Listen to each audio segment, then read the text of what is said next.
Halo, nama saya Faiz Andrevano. Saya adalah sound designer dan animator dari Game Changer Studio.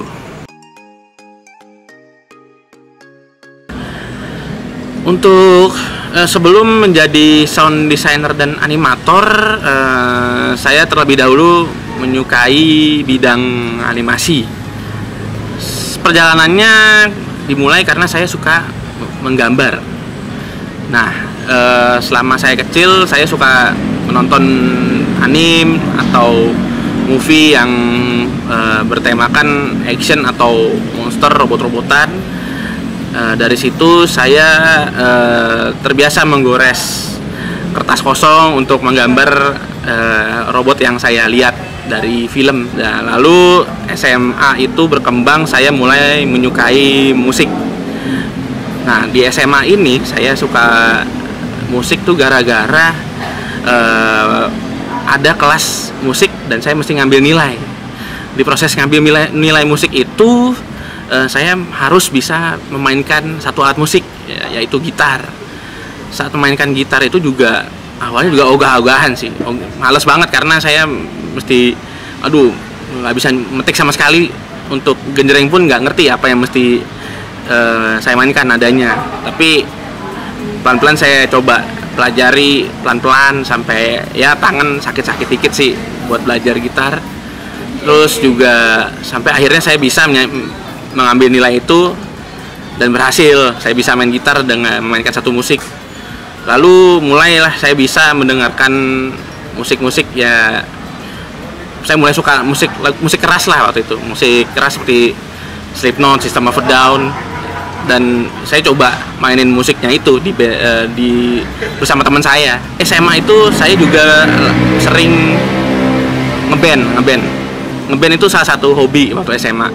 Jadi di situ saya bisa menuangkan ide-ide di kepala saya gitu. Jadi kayak nada ini nih bisa nih saya mainin kayak gini, coba mainin drumnya kayak gini atau bassnya kayak gini.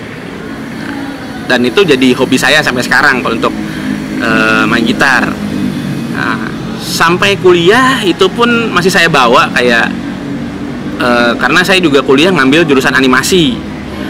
Saya di semester 6 saya mendapatkan kelas yaitu sound design. Di kelas sound design itu akhirnya saya melihat cara menulis musik secara digital. Seperti menulis drum, menulis piano, atau menulis alat musik lain, itu semuanya bisa ditulis di PC. Waktu itu pertama kali saya menggunakan laptop. Waktu itu ada software GarageBand di laptop saya, jadi saya coba ngulik dari situ, kayak nulis piano atau nulis drum. Nah, dari situ saya mulai, oke, ini cara saya buat nulis musik tuh begini ya, coba deh saya bikin sketsa, saya bikin satu lagu ya, walaupun ya waktu itu saya yakin banget tuh hasilnya ya masih kurang lah, tapi waktu itu saya cukup senang karena saya udah bikin satu lagu. Lalu dari situ juga saya dapat banyak input dari teman saya. Harusnya kayak input teman saya itu seperti harusnya coba lu tentuin dulu tempo yang lu pengen, jadi lu nulisnya juga nggak out of tempo, kayak jadinya nulis lagunya tuh nggak lebih jelas dan orang dengernya jadi enak karena lu nulisnya sesuai tempo. Nah, dari situ ngulik, saya beli gitar dari teman saya beli, terus ya udah saya coba rekam waktu itu pakai handphone. Pokoknya rekam pakai handphone lah waktu itu. Rekam, saya coba masukin suara gitar ke dalam drum yang udah saya tulis. Nah, udah cukup puas sih waktu itu, cuman ternyata ada cara yang lebih benar yang saya ketahui sekarang.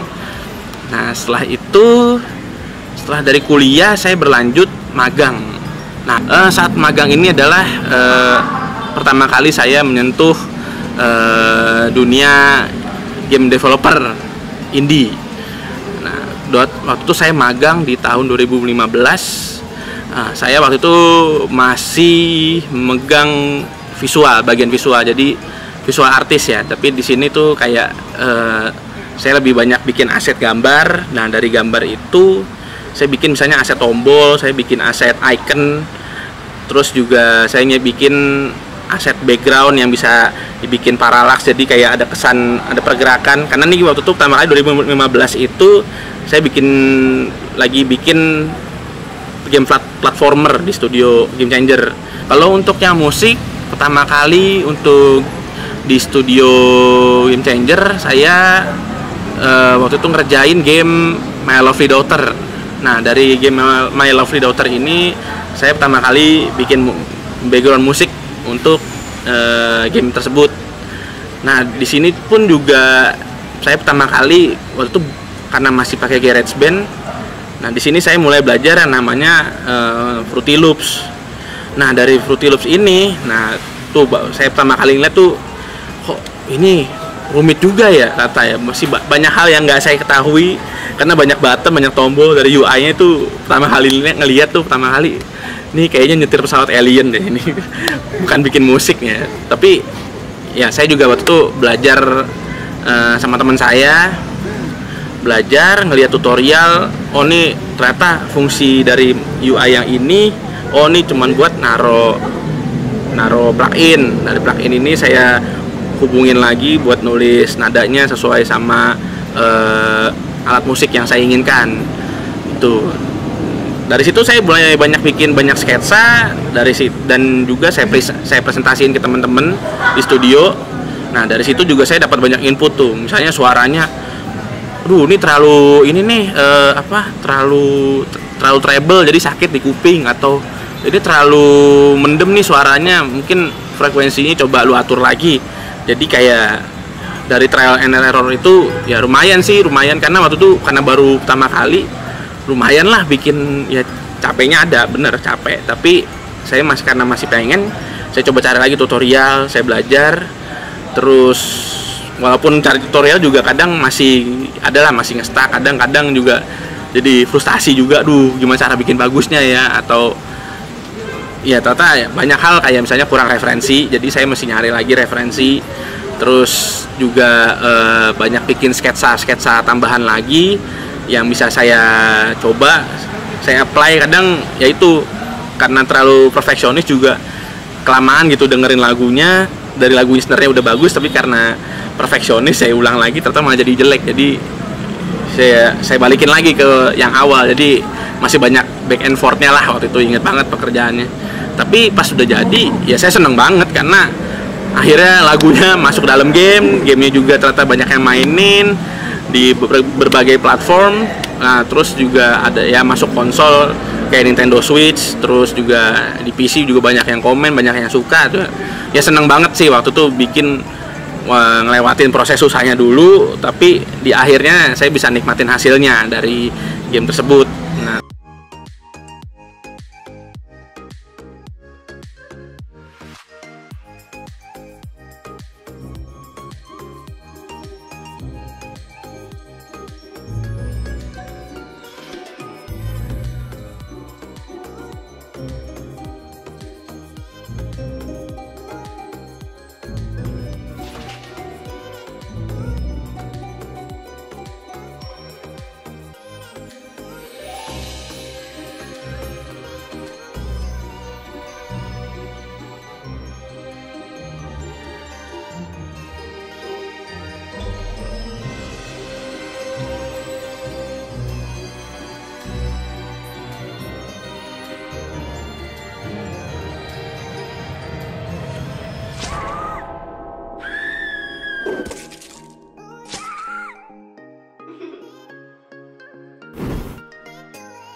selama di studio sih gua untuk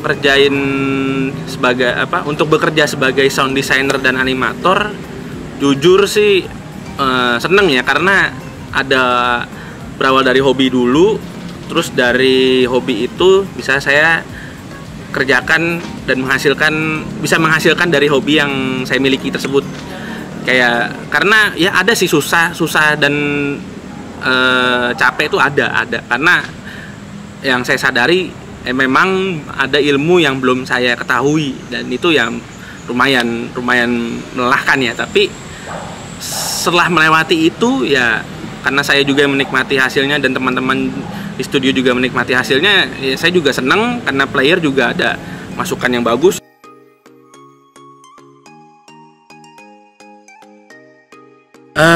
Yang membedakan musik biasa dan musik game adalah prosesnya sih. Kalau untuk musik yang biasa, di situ mungkin saya bisa mengeluarkan ego saya sendiri. Misalnya, oh saya musiknya mau nambahin banyak hal, misalnya gitarnya segini, drumnya segini, atau pianonya segini. Ya itu jadi lebih kayak suka-suka artisnya yang bikin. Kalau untuk lagu biasa, dan karena lagu biasa itu juga nggak difungsikan untuk menyesuaikan dunia dalam game. Nah, kalau dunia dalam game, nah itu lagunya dan suara itu didesain untuk mendukung visual dan permainan.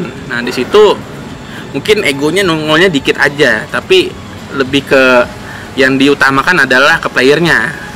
Karena ya player yang bakal menikmati itu suara dan musiknya yang sesuai dalam game gitu.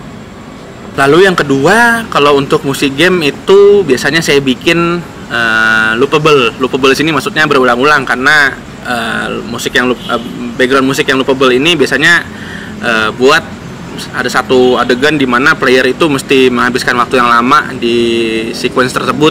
Nah, jadi lagu yang menggambarkan suasana di sequence tersebut, untuk supaya nggak sepi-sepi banget, ya udah lagunya itu saya bikin loopable. Jadi dari opening ke ending, dari ending nyambung lagi ke opening. Nah, lalu ya kalau di musik biasa ya nggak perlu sih kayak gitu, tapi itu juga tergantung sih dari kebutuhan gamenya. Bisa aja saya nggak bikin nggak loopable begitu.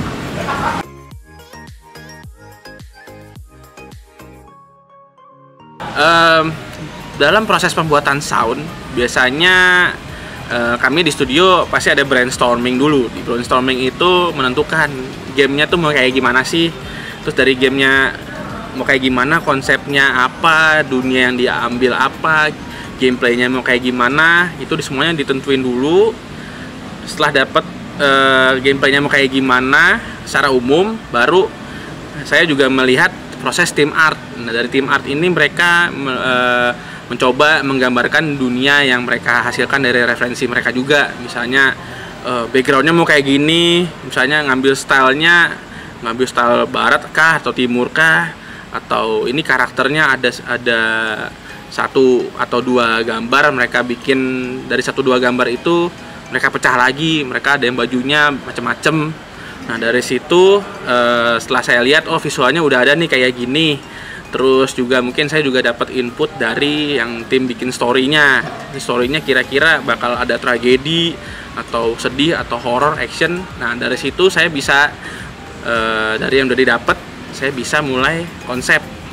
Oh, kira-kira dari konsep lagunya itu saya pakai referensi dari game atau film lain di luar game yang sedang dibikin. Jadi kayak misalnya referensi suara, oh oke, jadi saya masukin ke konsep. Dari konsep itu saya bikin sketsa yang biasa saya bikin tuh biasanya ada ya 1 menit untuk menggambarkan nuansanya. Itu dulu yang mesti saya dapetin, nuansanya dulu. Nah, setelah nuansanya saya dapat, saya present ke teman-teman. Baru pas teman-teman mendapatkan ide dari musik saya, baru saya mulai masuk bikin satu contoh lagu yang full jadi. Nah, dari situ berlanjut lah untuk masuk ke proses, oh ini sound effect yang saya butuhin juga, kayak mulai saya listing, dari listing itu saya juga dapetin prosesnya gitu.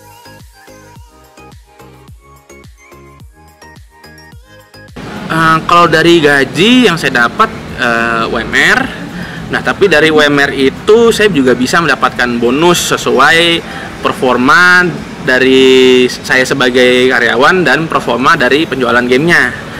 Nah, dan dari situ juga misalnya, wah ada ribuan orang nih yang mainin game kita dan beli, ya udah dari situ juga bisa dapat lumayan lah, jadinya bisa ada bonus tambahan.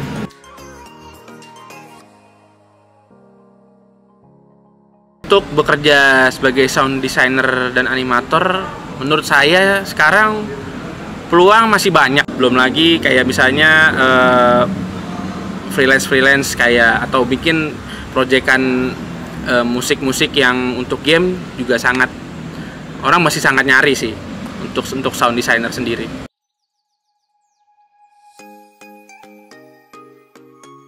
Tips untuk teman-teman yang ingin menjadi sound designer dan animator di dunia game, yang pertama adalah suka dulu sama yang kalian kerjakan. Kayak misalnya suka sama musik atau suka sama ilustrasi atau animasi, nah itu suka dulu, karena dari suka itu kalian jadi pengen belajar lebih. Dari suka itu kalian jadi kayak pengen tahu lebih dalam, dan lalu setelah suka baru kalian mulai belajar banyak hal, dari teknis, dari konsep. Dari situ juga bakal melengkapin ilmu kalian yang mendukung perjalanan kalian sebagai sound designer dan animator. Karena kalau untuk belajar kayaknya nggak akan berhenti sih, karena ilmu pasti bakal berkembang dan kalian pun pasti akan berkembang.